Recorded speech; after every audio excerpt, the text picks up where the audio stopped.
Good morning students, कैसे हैं आप। आशा है कि आप सभी स्वस्थ होंगे और मन लगाकर पढ़ रहे होंगे। तो बच्चों, आज का हमारा जो टॉपिक है वो है क्रिया। क्रिया हम पिछली कक्षा में पढ़ चुके हैं। क्रिया की हमने पिछली कक्षा में परिभाषा, उसके भेद, उसके भेदों के भी भेद और उनके भी उदाहरणों को जाना था। आज हम एक बार पिछली कक्षा में पढ़ी हुई बातों को दोहरा लेते हैं और उसके बाद कुछ अन्य प्रश्नों के साथ उसका अभ्यास भी करते हैं। तो हमने पिछली कक्षा में जाना था कि जिन शब्दों से किसी काम के करने या होने का पता चले उसे हम क्रिया कहते हैं। और क्रिया का अर्थ होता है काम, चाहे वो काम सोना, जागना, उठना, खेलना, कूदना, लिखना, पढ़ना, कोई भी काम हो, वो क्रिया कहलाती है। क्रिया के प्रकार दो हैं, सकर्मक क्रिया और अकर्मक क्रिया। सकर्मक क्रिया जिसमें कर्म साथ होता है और अकर्मक क्रिया जिसमें कर्म नहीं होता है।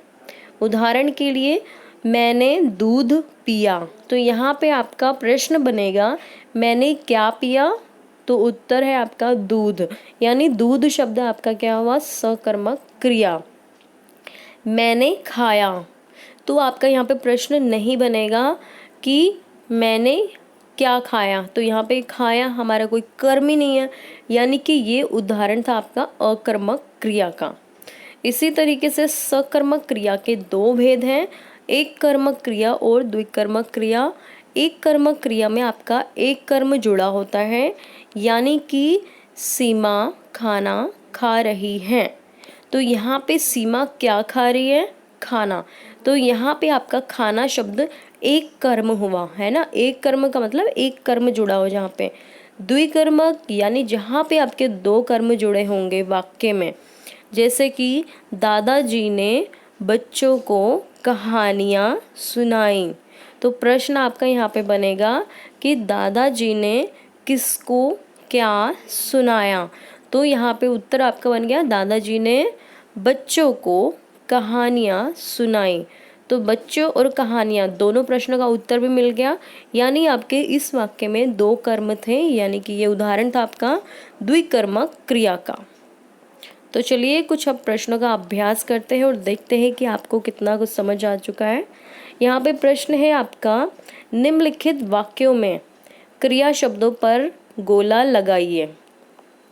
तो आपका ये जो वाक्य है, रात हो गई, तो यहाँ पे आपका क्रिया शब्द होगा हो गई।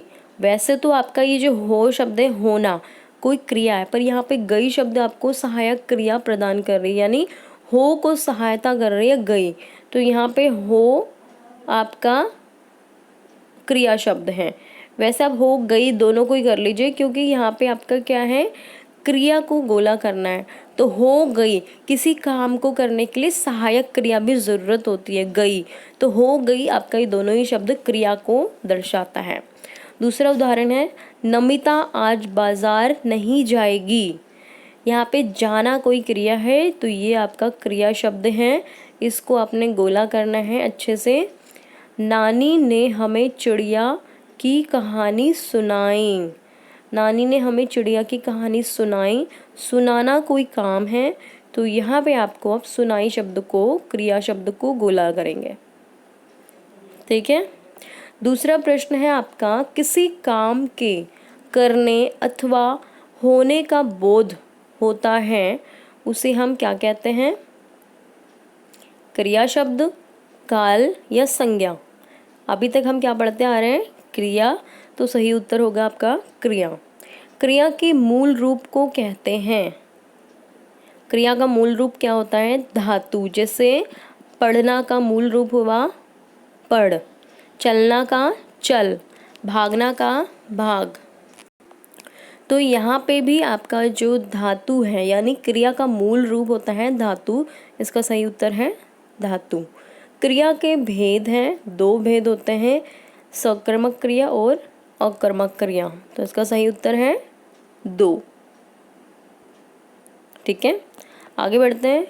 कोष्ठक में दिए गए मूल शब्दों द्वारा क्रिया का सही रूप बनाकर वाक्य पूरे कीजिए। आपका यहाँ ये ब्रैकेट में कोई शब्द हैं, इसको आपने क्रिया का सही रूप बना करके वाक्य में लिखना है और वाक्य को पूरा करना है। उदाहरण के लिए, बच्चों ने खूब शोर मचा, फिर इसका क्या होना चाहिए यहाँ पे, मचाया। तो उत्तर है आपका बच्चों ने खूब शोर मचाया। राजकुमार को खाली हाथ लौट, तो उसका सही उत्तर होगा लौटना पड़ा। जन्मदिन पर सबने उपहार दे का बनेगा दिए, क्योंकि उपहार दे चुके अब सब दिए होगा। कल पौधों पर फूल खिल, तो कल पौधों पर फूल खिले, सही उत्तर है आपका खिले। तो बच्चों, आशा है कि आपको पढ़ाया हुआ समझ आया होगा। ये कुछ प्रश्न हैं जो कि आपको स्वयं करने, ये आपका गृह कार्य है। प्रश्न है आपका, निम्नलिखित वाक्य में क्रिया अकर्मक है या सकर्मक, उस पे सही का निशान लगाना है। उदाहरण के लिए, मधु सो रही है, तो यहाँ पे देखिए कि आपका प्रश्न क्या से बन पा रहा है, मधु क्या रही है, तो यहाँ पे कोई आपका कर्म ही नहीं जुड़ा हुआ, इसलिए आपका कोई प्रश्न नहीं बन पा रहा। क्या से मधु क्या रही है, ये कोई प्रश्न नहीं है, इसलिए इसमें कर्म नहीं है, तो ये आपका कहलाएगा अकर्मक क्रिया। तो बाकी दो प्रश्न आपको स्वयं करने हैं, अपनी कॉपी में लिखने हैं और याद भी करने हैं। अगली कक्षा में मिलेंगे हम नए टॉपिक के साथ, तब तक के लिए धन्यवाद।